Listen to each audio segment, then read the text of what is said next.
Why do you think they've decided that? Because I do things differently.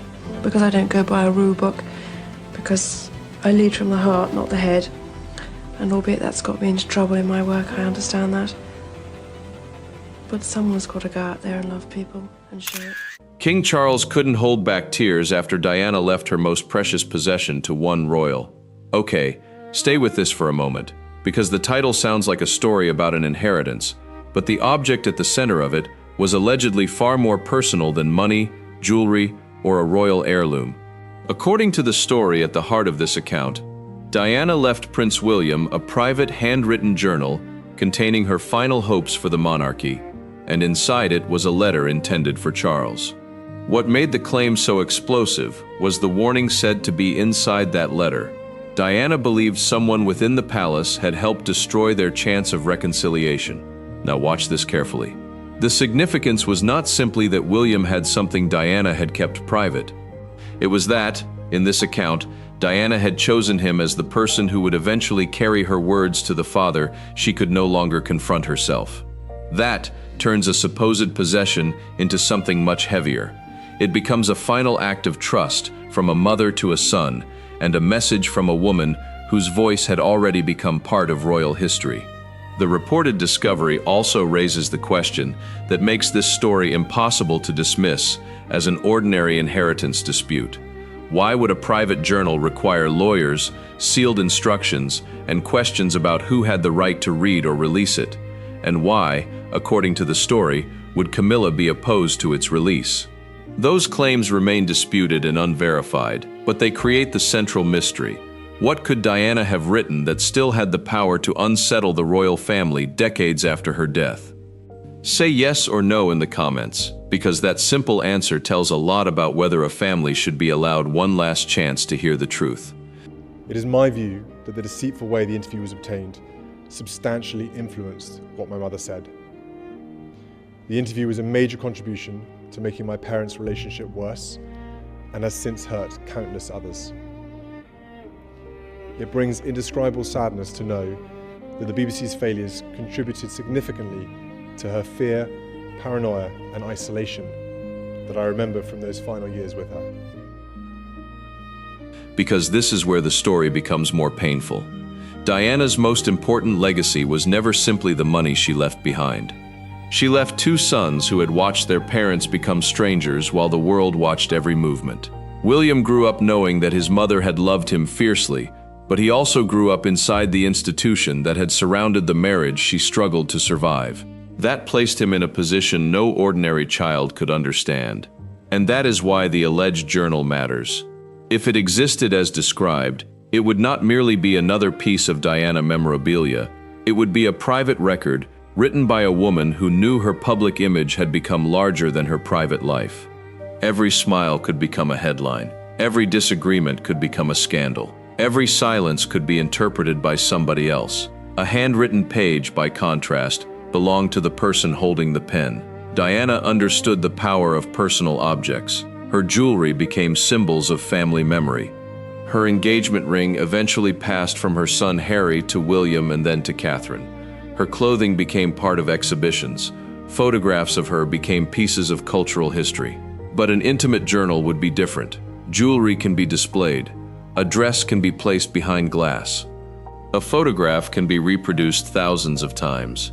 Words written privately can expose what the public never saw. And the alleged final letter was said to go even deeper. It was not supposedly written to the newspapers. It was not addressed to a lawyer. It was not intended for the public. It was addressed to Charles. That detail changes the emotional temperature of the entire story. For years, the world had heard Diana's side through interviews, biographies, leaked conversations, public appearances, and the relentless coverage surrounding the collapse of her marriage. Charles eventually spoke publicly about his own failures. The marriage ended. Their lives moved in different directions. But the possibility of a private conversation between them remained one of those things history could never recover. Diana died before that conversation could happen.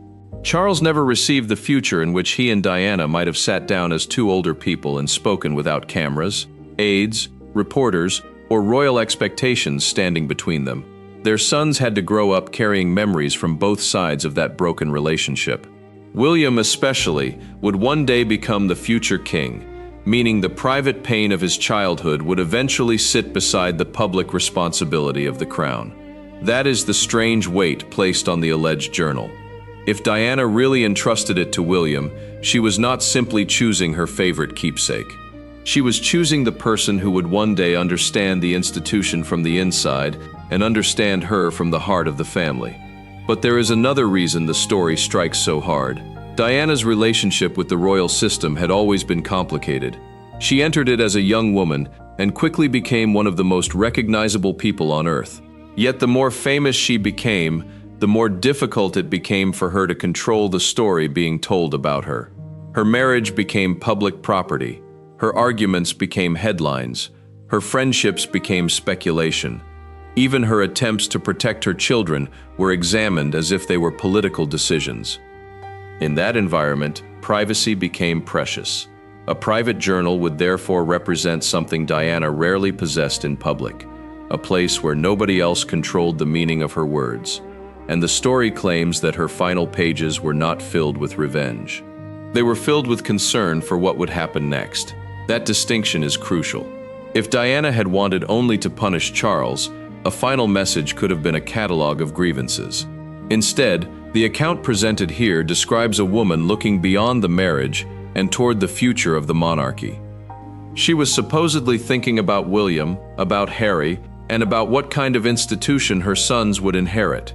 That makes the alleged warning more disturbing, because if Diana truly believed that people around the palace had deliberately interfered with reconciliation, then the story would not simply be about a failed marriage. It would be about influence. It would raise the possibility that Charles and Diana were not always making decisions in isolation, and that people surrounding them could shape what they heard, what they feared, and what they believed about each other. But there is a line that must not be crossed.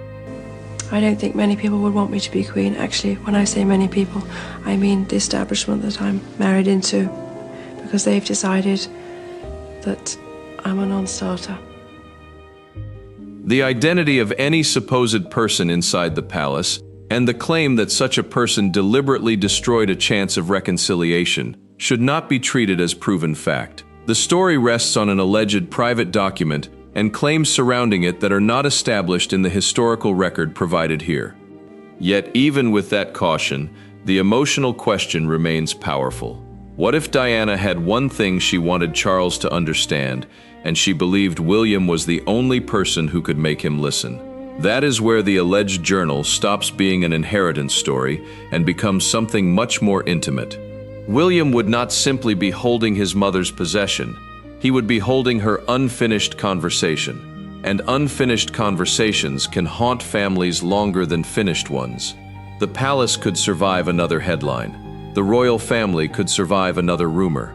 History could absorb another controversy.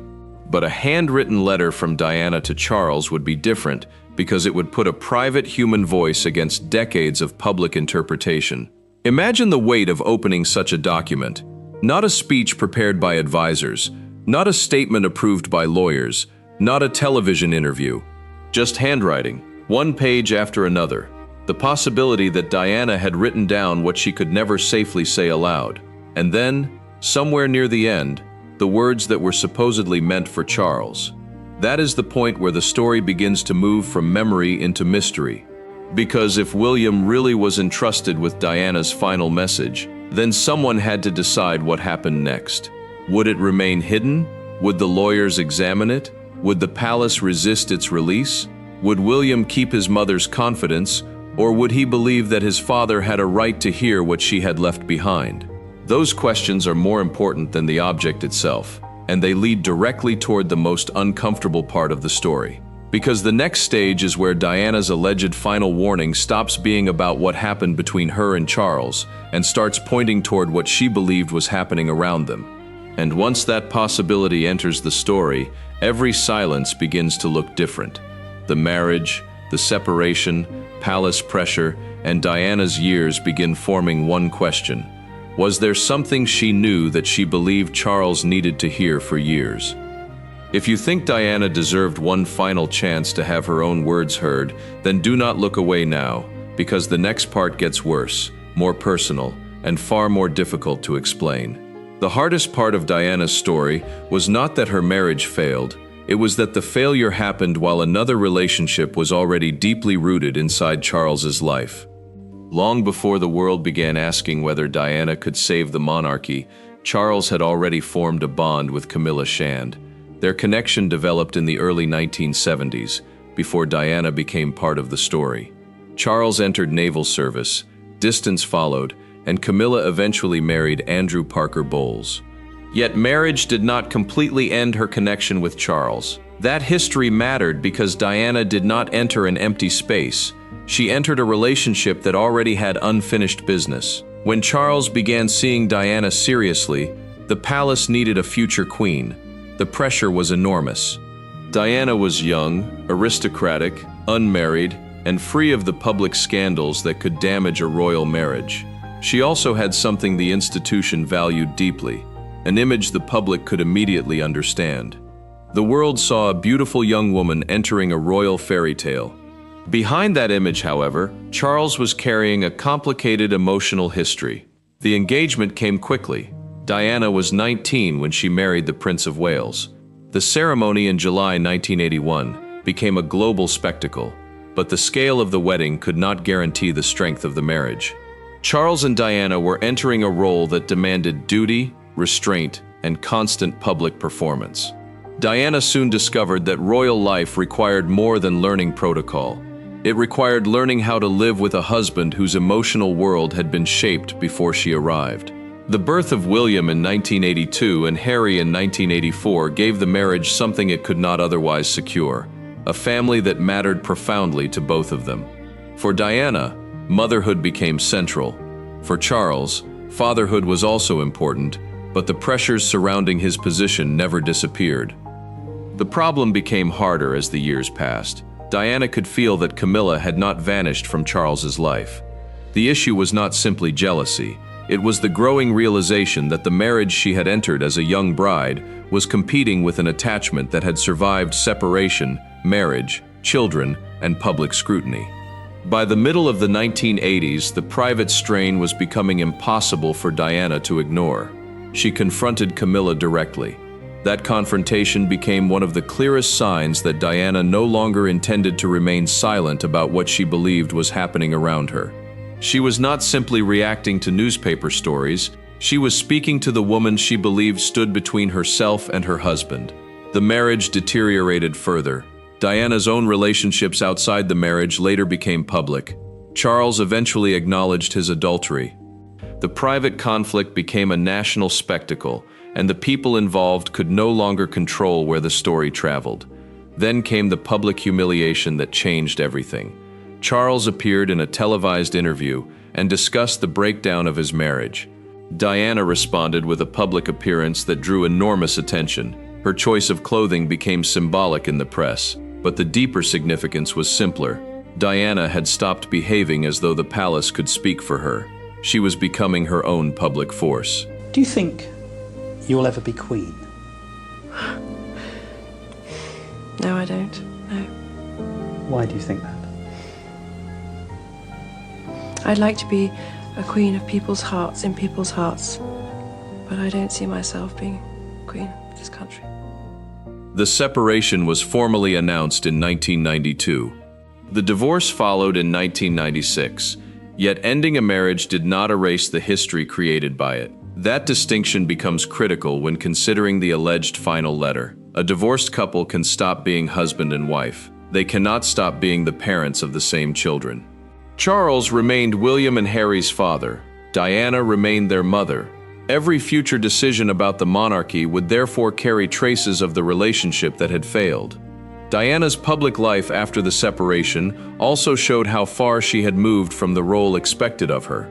She continued humanitarian work, became increasingly independent, and developed a direct connection with people outside traditional royal circles. Her popularity became enormous. That popularity created another tension. Diana no longer needed the palace to give her a public identity. In many ways, the public had already given her one. She was Diana. That independence mattered because it changed the balance between the woman and the institution. For Diana, the issue was never only whether Charles loved her enough. It was whether the people around them allowed either of them enough space to understand what was happening. Royal relationships are rarely private. Staff members know schedules. Advisors shape access. Newspapers wait for signals. Friends become sources. A disagreement can become public knowledge before either person has decided what they believe. That pressure can turn ordinary marital problems into something much harder to repair. It can also make every attempted reconciliation vulnerable to an interpretation, a warning, or an intervention. If Diana's alleged notes were really written from that perspective, then her final concern would have been about trust itself, not merely blame. The palace could manage schedules. It could manage appearances. It could issue statements. It could establish protocol. But it could not easily control what millions of people felt when Diana entered a room. Charles's position was different. He remained tied to the institution. His future was defined by the crown. His private life could never be separated completely from his constitutional role. That difference between them became one of the defining features of their post-marriage lives. Diana could step away from royal duties. Charles could not step away from the future waiting for him. And their sons stood between those two worlds. William would eventually inherit the responsibility Charles had spent his life preparing to carry. That meant Diana's influence on William was never merely personal. Her ideas about compassion, public service, family, and the meaning of royalty would inevitably travel with him into the future. This is why the alleged journal becomes so significant within the story. If Diana's final private writings really focused on the monarchy, then they would have reflected a question she had been living with for years. What should happen to the institution after her generation was gone? She had experienced the monarchy from inside its walls. She had also experienced what happened when a person inside those walls felt unheard. Those experiences gave her a perspective that neither an outsider nor a palace official could easily reproduce. And there was another reason her thoughts about Charles mattered. Despite everything that happened between them, Charles was still the father of her children. Whatever anger existed, William and Harry were the permanent link. That made reconciliation a complicated word. Reconciliation did not necessarily mean returning to marriage. It could mean forgiveness. It could mean honesty. It could mean learning to speak without lawyers, cameras, advisors, and old resentments controlling every sentence. If the alleged letter existed, that distinction may have been the entire point. Diana may not have been asking Charles to become the man he had been in 1981. She may have been asking him to understand what their children had lived through and what the monarchy would demand from them. That would explain why William mattered. He was not simply the son who inherited Diana's possession. He was the bridge between the two people who had created him. And that bridge carried a burden no child should ever have to carry. But Diana's death made the possibility of direct reconciliation impossible. There would be no private meeting, no second chance, no final conversation in which Charles could ask what Diana really wanted him to know. That is precisely why the alleged letter, if genuine, would carry such force. It would represent a conversation that history otherwise lost. And there is one detail that makes the story even more uncomfortable. The alleged warning was not said to concern only Charles's behavior. It concerned the environment around him. If Diana believed that people close to the royal system had influenced the collapse of trust between them, then her final message would have been more than an emotional farewell. It would have been an accusation. And accusations inside a royal family do not remain private for long. They create questions about motives, loyalties, access, and power. They also create a question that cannot be answered by looking at the marriage alone. Who benefited when Charles and Diana stopped trusting each other? That question should not be treated as proof of wrongdoing. It is simply the question the alleged warning would naturally force people to ask. And once that question enters the story, the focus shifts away from the couple and toward the people surrounding them. The next chapter is where the story leaves the broken marriage behind and turns to what Diana actually left after her death, because that is when a familiar royal inheritance story begins to look very different. Stay with this, because if this story is worth remembering, then letting the most personal part of Diana's legacy disappear without scrutiny means letting the unanswered questions disappear with it. So subscribe, share this story, and stay for what comes next, because the inheritance is where everything gets worse. The night Diana died, the world lost a princess. But the real argument over what she left behind was only beginning. Her death in Paris in 1997 created grief on a scale few modern public figures had ever experienced. Yet behind the flowers, the television coverage, and the mourning crowds was a practical question that every family eventually faces. What happens to the possessions of someone who has died? For Diana, that question was unusually complicated. She had money, she had jewelry, she had clothing recognized across the world. She had photographs, letters, gifts, furniture, personal keepsakes, and objects connected to a life that had already become part of public history. Some would pass to her sons, others would be handled through her estate. But this is where the familiar inheritance story takes a sharp turn. Because the most important thing Diana supposedly left behind was not necessarily something that could be measured in pounds. According to the premise of this account, there was a private handwritten journal that carried a far more personal value. It was said to contain Diana's final hopes for the monarchy and a message that eventually placed Prince William in an extraordinary position. That claim is not established by the historical record available here. It belongs to the disputed account surrounding the story. But it matters because Diana's documented estate already shows how carefully personal possessions could carry meaning long after her death. Her will had been made in 1993, during the period when her marriage to Charles was already breaking apart.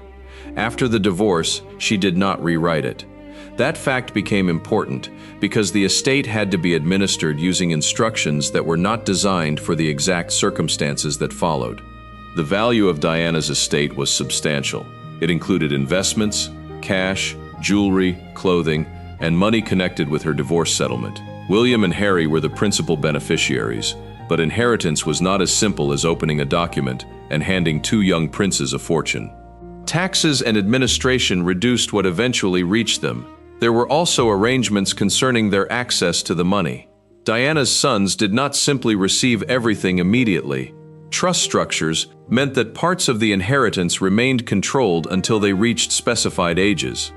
That detail reveals something important about the difference between possession and access. A person can be named as an heir and still not control everything at once. The same distinction mattered with Diana's personal belongings. Her private possessions were not just objects, they were fragments of memory. William and Harry were allowed to choose personal items from their mother's belongings. William selected her Cartier tank watch.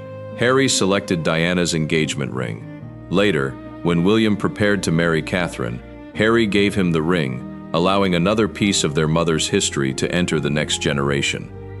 Diana's jewelry continued to travel through the family in similar ways. Her sapphire engagement ring became associated with Catherine. Other pieces were worn by members of the family at different times. The objects survived because the emotional meaning attached to them survived. And that creates the opening for the alleged journal. A ring can tell a story without saying a word. A photograph can preserve a moment. But handwriting can reveal intention. That is why the alleged journal would be different from everything else in Diana's estate. It would not merely show what she owned. It would show what she thought. And if the account is correct that William was entrusted with it, then the choice of recipient becomes more important than the object itself. Why William? The answer cannot simply be that he was Diana's eldest son. William was also the future king. That meant Diana could see him from two directions at once. He was her child, the boy she tried to protect from the harshest parts of royal life. He was also the person who would eventually inherit the institution that had shaped so much of her adult experience. That combination gave him a unique position. Diana knew what it meant to be inside the royal family. William would eventually know what it meant to lead it. A private record connecting those two perspectives could therefore become extremely significant. The story becomes even more complicated when Diana's documented letter of wishes is considered. After signing her will, she wrote a separate letter expressing preferences about her personal possessions. It asked that most of her jewelry and personal belongings be divided between William and Harry, while another portion was intended for her godchildren. That letter was not the same as the legal will. Its wishes did not carry the same legal force. The distinction is important because it shows how Diana separated legal instructions from personal intentions, and that is precisely where the alleged journal becomes difficult to ignore. If Diana had also left sealed instructions concerning a handwritten record, the question would be simple but serious. Was it part of her legal estate, or was it a private communication that she expected someone to protect? That difference could determine who had authority over it. It could also explain why lawyers would become involved if the document were ever presented as genuine. The story's premise claims that palace lawyers examined sealed instructions and confidential inheritance records after the journal became known. That claim remains unverified. Still, the legal question itself is realistic. Private papers belonging to a famous person can raise questions about ownership, confidentiality, publication rights, authenticity, and the intentions of the person who created them. And when the person is Diana, every question becomes larger because almost every private detail can become public interest. The alleged journal would therefore sit at the intersection of family, inheritance, privacy, and royal history. Then comes the detail that changes everything. The account says William discovered that the journal contained a final letter addressed to Charles. That means the supposed inheritance was never really about William alone. William was the recipient, Charles was the intended listener, and Diana was the person who had been unable to complete the conversation herself. The emotional weight of that arrangement is difficult to miss. William would have to decide what to do with words written by his mother for his father. He would not simply be protecting an heirloom, he would be protecting a confidence. But if the letter contained only affection, regret, or memories, the situation would still be private. The alleged warning is what raises the stakes. According to the account, Diana wrote that someone inside the palace had deliberately interfered with the possibility of reconciliation between her and Charles. That is a serious claim. It should not be presented as established fact. There is no basis in the material provided to name a specific person as responsible. But the allegation creates the most dangerous question in the entire story. What if Diana believed the distance between herself and Charles had been encouraged by people around them? That possibility would change how William read every line. It would also explain why the journal could not be treated like an ordinary family keepsake, because once a private letter makes an accusation, keeping it private becomes one decision, releasing it becomes another, and either choice carries consequences. By this point, the inheritance is no longer about who received Diana's money. It is about who received her voice. That distinction is everything. Diana had spent years being interpreted by other people. Newspapers interpreted her. Palace officials interpreted her. Television audiences interpreted her. Biographers interpreted her. Even silence around her could be interpreted. A private journal would offer something different. Her own words, her own handwriting, her own explanation. And that is exactly why the alleged discovery would become so explosive. Diana had died before she could explain what any private document was supposed to mean. That creates an interpretation gap.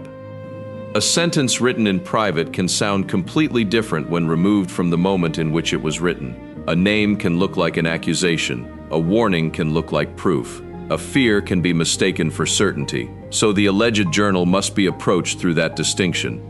What Diana believed, what she knew, and what another person later claimed she believed are not automatically the same thing. Yet for William, the emotional problem would remain.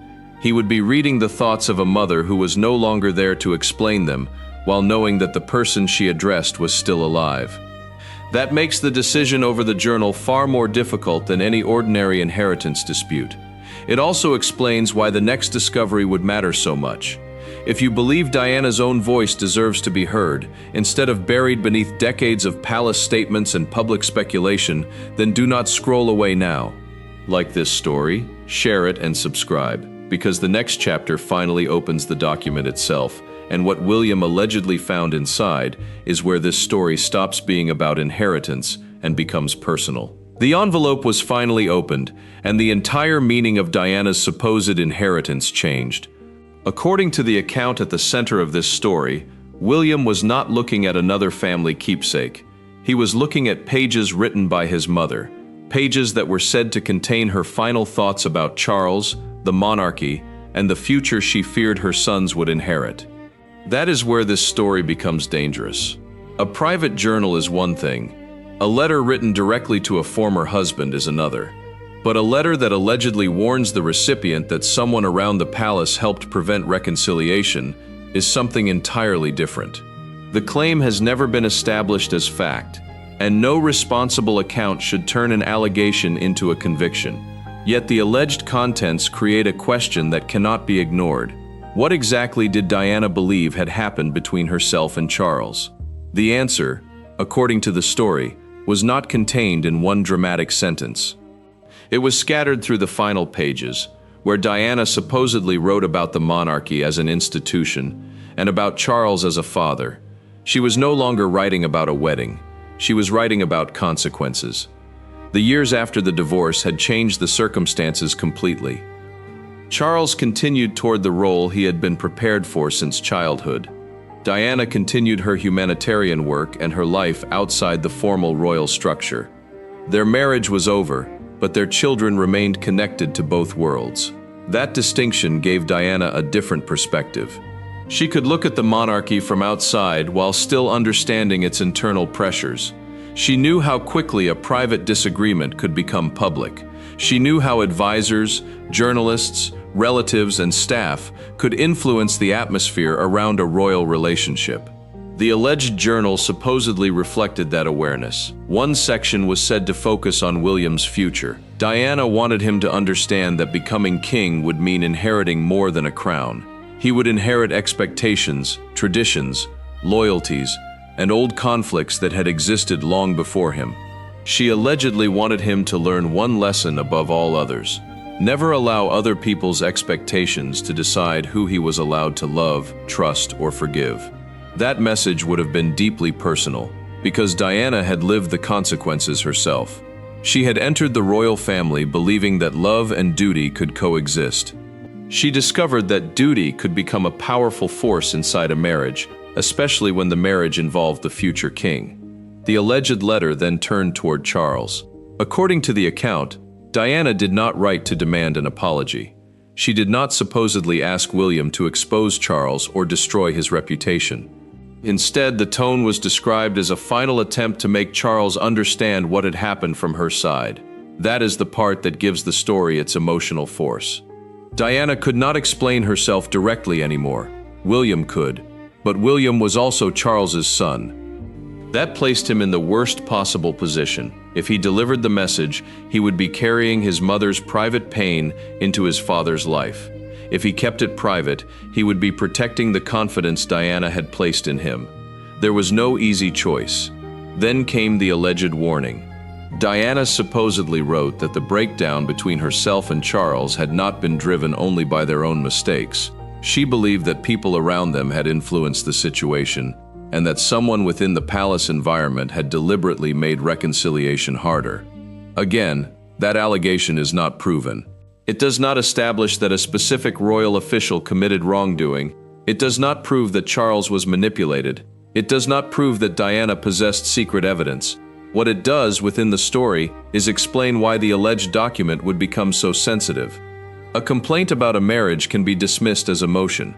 A claim about institutional interference creates a completely different problem. Now there are questions about who knew what, who advised whom, who had access to private conversations, and whether Diana believed she was being kept away from Charles for reasons beyond their personal conflict. Those questions could not be answered by looking at photographs or newspaper headlines. They would require the original words. That is why the alleged handwriting matters. A private document can reveal not just what someone said, but what they were thinking when nobody was watching. There is also a crucial difference between a diary entry and a final letter. A diary is normally written for the writer. A letter is written for someone else. If Diana deliberately separated a final message to Charles from the rest of her journal, that would suggest intention. It would mean she knew there might come a moment when someone needed to deliver those words. The story claims that William eventually realized this. The discovery allegedly came as he moved through the final pages and recognized that the writing had changed. The entries became more direct. The subject shifted from memories to instructions. That was the point at which the journal stopped looking like a record of the past. It began looking like a message for the future. And then the palace lawyers entered the picture. The legal questions would have been immediate. Who owned the journal? Was it part of Diana's estate? Had it been specifically assigned to William? Was there a sealed instruction governing its release? Could William publish it? Could anyone else prevent publication? Was the document authentic? And if it was authentic, did Diana intend the contents to remain private? Those questions would matter even without the royal controversy. With the royal family involved, they become explosive. The story also claims that Camilla opposed the release. That allegation remains unverified, and it should not be treated as proof of motive. But if such opposition existed, it would inevitably raise another question. What part of the document would have made its release so uncomfortable? Was it the criticism of Charles? Was it Diana's account of the marriage? Was it the alleged warning about palace influence? Or was it something more painful, something about what Diana still felt toward Charles? That uncertainty is what gives the alleged letter its power. The public spent years believing Diana's story ended with the divorce and then the tragedy of her death. But a final private message would suggest something else. It would suggest that Diana had continued thinking about the consequences of that marriage, even after she was no longer Charles's wife. She was thinking about the future of her sons. She was thinking about the monarchy. And, according to the account, she was still thinking about Charles. That last point is the hardest to accept because it complicates the simple version of their history. It is easy to divide people into heroes and villains. It is much harder to accept that two people can hurt each other, fail each other, and still carry love, regret, anger, and concern at the same time. That is the emotional territory the alleged letter enters. Diana's final message, as described in this account, was not supposed to erase what happened. It was supposed to make Charles understand it, and that distinction matters, because forgiveness is not the same as forgetting. Reconciliation is not the same as returning to the past. Sometimes reconciliation simply means finally seeing the other person's pain without trying to defend yourself. If that was Diana's intention, then William was not chosen to settle an old score. He was chosen to complete an unfinished conversation. But the most troubling part was still waiting. The alleged warning about someone inside the palace was not the final revelation. It was the doorway to a much larger question about who influenced Charles, who influenced Diana, and whether the distance between them became impossible to repair because too many other people had a stake in keeping them apart. That was the question William now had to face, and it placed the future king in a position no son should ever have to occupy. He had his mother's words in his hands. He had his father's history in front of him, and somewhere inside those pages was a message that could force Charles to confront the possibility that the greatest loss of his life was not simply Diana's death. It was everything that had been left unsaid before she died. That moment would not be about a crown or an inheritance anymore. It would be about a father hearing wife's voice through the son they had raised.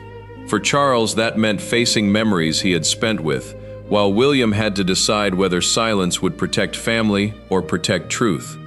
If you believe a mother's final words should not be buried simply because powerful people might find them uncomfortable, then prove it by liking, sharing, and subscribing now, because the next chapter reaches the moment Charles finally faces Diana's last message, and what happens after William delivers it changes the entire meaning of the tears in the title.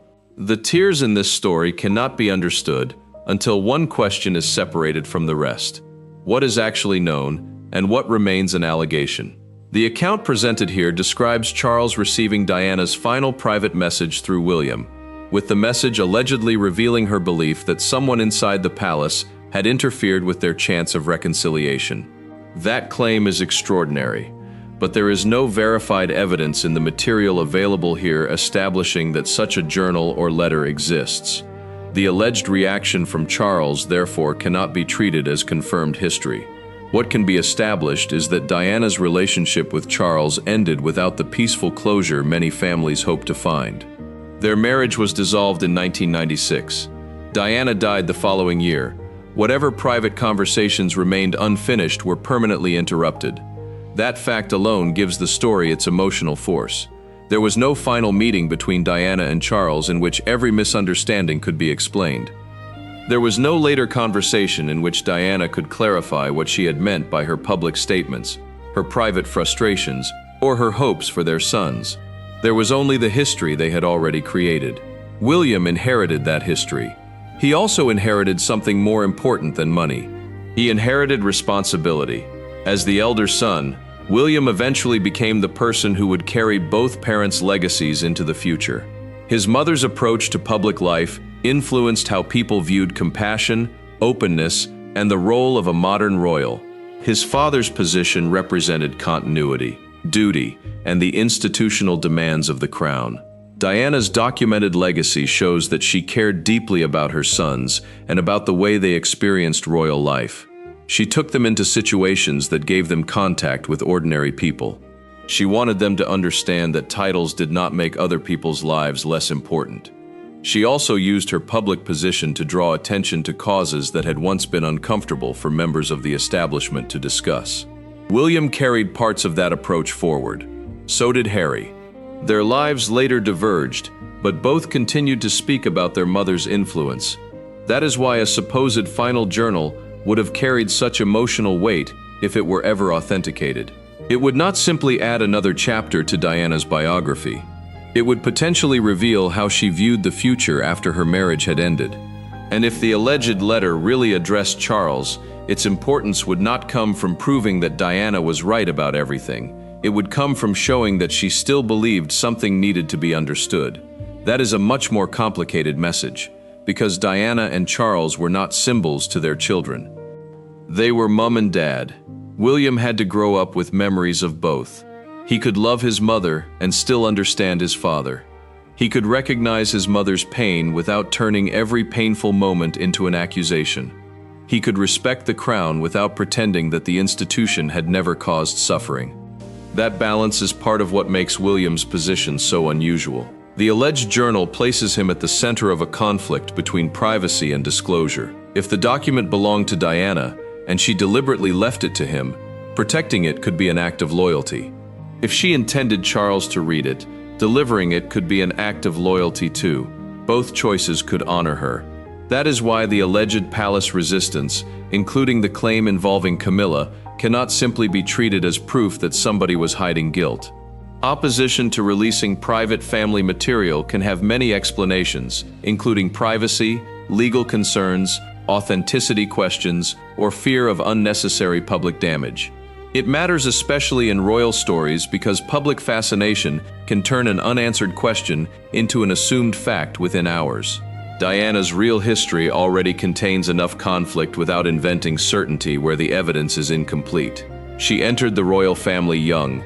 She struggled inside a marriage that became publicly fractured. She became one of the world's most famous women. She challenged expectations about how a royal should behave.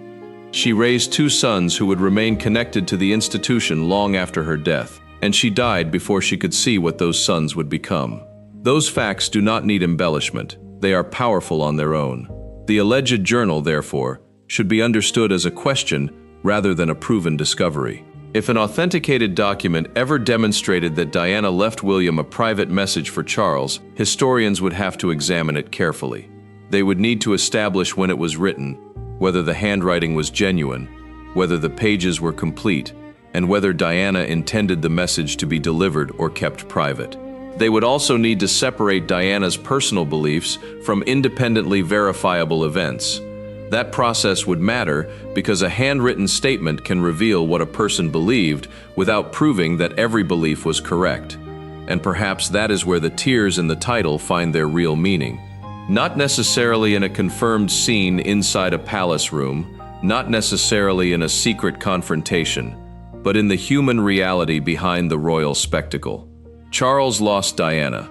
William lost his mother. Harry lost his mother. The family continued. The crown continued. The public moved forward. But grief does not follow constitutional schedules. A person can become king and still carry memories from decades earlier. A son can become a future king and still remember his mother as the woman who walked beside him, not as the global icon displayed in photographs. That is the part of Diana's story that remains difficult to reduce to gossip. Her possessions became symbols because people attached memories to them. Her ring became part of another marriage. Her watch became part of her son's inheritance. Her clothes became museum pieces. Her charitable work became part of the public memory. But her most valuable legacy may have been neither an object nor a document. It was the influence she left on her children. If Diana wanted anything to survive her, it was likely the values she demonstrated in public and the love she gave her sons in private. The alleged final warning therefore matters, because it touches the deepest question in the entire story. What did Diana want William to understand about the family he would one day help lead? Maybe the answer was forgiveness. Maybe it was caution.